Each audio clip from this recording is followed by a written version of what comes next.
પ્રણામ મિત્રો જ્ઞાન અને ગમ્મતની વાત રજૂ કરીએ છે હું ને મારા પપ્પા બટુકભાઈ ટાટમના. જય માતાજી. જય માતાજી. બેટા પપ્પા આજે કઈક સંત મહાત્માની વાતો કયો ને. બેટા સાધુ સંતોની વાતો એવી છે કે બે સાધુ હતા, બંને સાધુ તપસ્વી અને બંને સાધુ એક નદી પાર કરી અને સામે કાંઠે જવાનું હતું.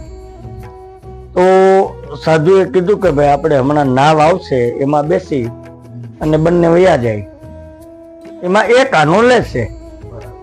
તો ઓલા સાધુ એ બીજા સાધુ હતા એને કીધું કે ભાઈ મારે નાવમાં નથી આવવું, મેં તો તપસ્યા કરેલી છે, મારી પાસે સિદ્ધિ છે, હું તો પાણીમાં હાલીને જતો રહીશ. તો પેલા સાધુ કે કાંઈ વાંધો નહીં, તમે હાલીને જતા રહ્યો, હું તો નાવમાં બેસીને આવીશ. એટલે એ સાધુ પાણીમાં હાલીને જાય છે બેટા, એવી એની સિદ્ધિ હતી પ્રાપ્ત કરેલી. એટલે બીજા સાધુ હતા એમણે નાવમાં એકાનો દઈ અને નાવ સામે કાંઠે લઈ ગયા અને ત્યાં ઉતરી ગયા. પછી બંને સાધુ પાછા ભેરા થાય છે. એટલે જે નાવમાં બેઠા હતા ને એ સાધુએ ભાઈને પૂછ્યું કે બાપુ તમે કેટલા વર્ષ તપસ્યા કરી છે?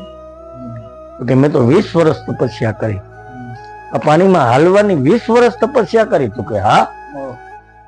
તો કે બાપુ તમે આ એક આનો નાવ વાળો લે એક આનો બચાવવા માટે તમે 20 વર્ષ તપસ્યા કરી?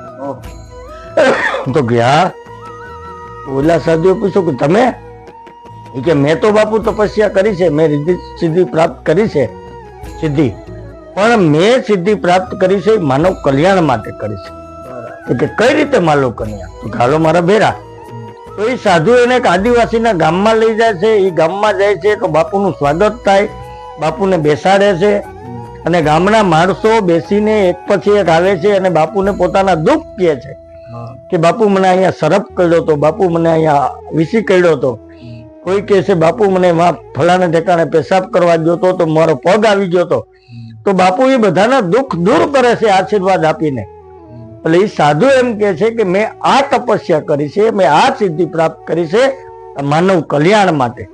મેં મારા માટે સિદ્ધિ પ્રાપ્ત નથી કરી ને મારા માટે મેં ભગવો નથી પહેર્યો, મેં તો સંસારીઓની ચિંતા કરવા, એનું ભલું કરવા ભગવો પહેર્યો છે, હું સંત બન્યો છું.